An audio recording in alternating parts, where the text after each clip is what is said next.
Buenos días, bienvenidos a una edición más de la filosofía y sus laberintos. El tema que nos convoca hoy es el del biopositivismo, una doctrina, digamos, filosófico-jurídica vinculada a la relación entre el derecho y la moral. El problema más general del cual el biopositivismo es una respuesta, digamos, junto con el naturalismo, que es la respuesta alternativa, es si el concepto mismo de derecho impone algún límite moral a aquello que puede ser ordenado o legislado. Es decir, si una norma jurídica, además de ser sancionada por la vía correspondiente, por la autoridad pertinente, digamos,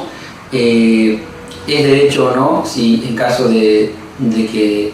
digamos, vulnere, por ejemplo, algún valor como la igualdad o la dignidad. El biopositivismo, bueno, ya sabíamos, como hemos visto en el video anterior, que el naturalismo decía que una ley, por ejemplo, que vulnere los principios del derecho natural, algún principio del derecho natural, es inválida y no es una ley, por lo tanto. El biopositivismo, por el contrario, insiste en que basta que el derecho es derecho en la medida en que ha sido sancionado por la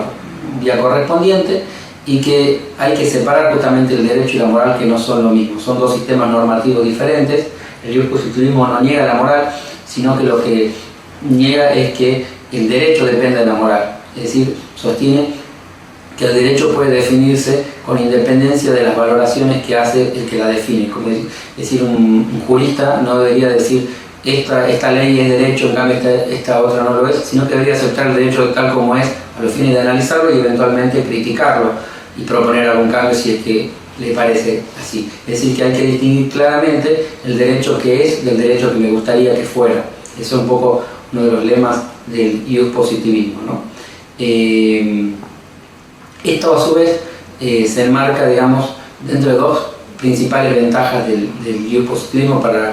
depende cuál sea el biopositivista que esté hablando. En el caso de Kelsen, que es un biopositivista austríaco clásico del siglo XX,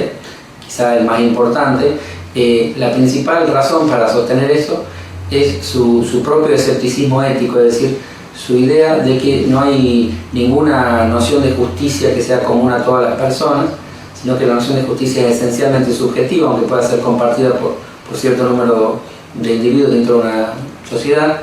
por lo cual es importante mantener la independencia del derecho respecto de la moral, porque si no, no se sabría qué es el derecho, ¿no? Gracias a que tanto los que están a favor o en contra del derecho o de alguna norma en particular pueden saber de qué están hablando, y lo mismo un juez, puede el derecho existir, digamos, intersubjetivamente, aún eventualmente siendo injusto en algunos casos. Es decir, el espacio que tienen en común las dos partes de un juicio, supongamos, y también el juez, es el derecho que todos tenemos que reconocer como tal. Esa sería un poco la razón para sostener el biopositivismo frente al bionaturalismo, ¿no? Entre otros errores del bionaturalismo que comete el bionaturalismo según Kelsen. Para Hart, que es como el biopositivista en algunos puntos críticos de Kelsen y que agrega algunas cosas interesantes también de detalle, la principal razón es la ventaja metodológica, ¿no? Otro biopositivista también importante, digamos, más contemporáneo, es Norbert Hoster, que también agrega algunos argumentos en esta misma dirección y contribuye también a evitar, si bien esto ya estaba en Kelsen y en Hart, la idea general, la crítica al biopositivismo, según la cual el biopositivismo justifica o legitima cualquier norma por más injusta que sea. Es decir, eso es lo que a veces se suele llamar la leyenda negra del biopositivismo, y es como decir que el biopositivismo, por ejemplo, avalaría las leyes del nazismo, las leyes racistas del nazismo, etc., ¿no? Frente a ese tema, que ya en realidad ha sido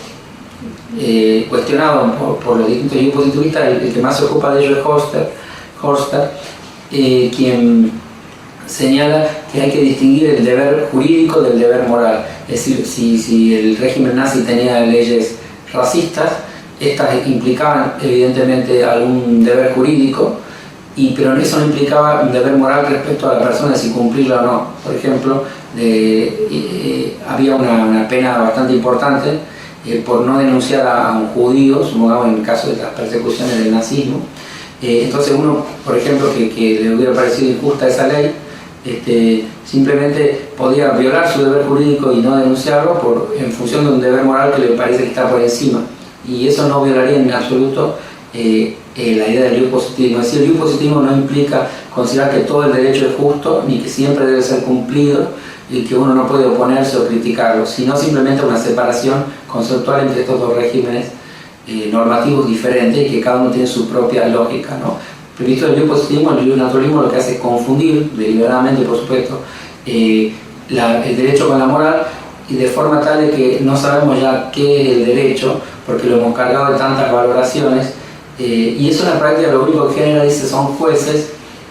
esto ya lo dicen algunos más contemporáneos, jueces que creen estar intuyendo las decisiones justas por encima de la ley, y lo cual genera bastante inseguridad jurídica, ¿no? Simplemente antes de terminar, mencionar que aparte de los positivistas mencionados, que son todos normativistas, como Hofstede, que en parte tiene algo de lo otro también,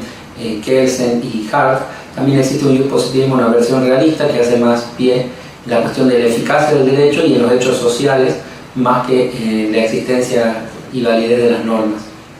Bueno, muchas gracias por ver este video, nos vemos en una próxima ocasión. Si quieren dejar un mensaje o compartirlo, se los agradecería. Hasta la próxima.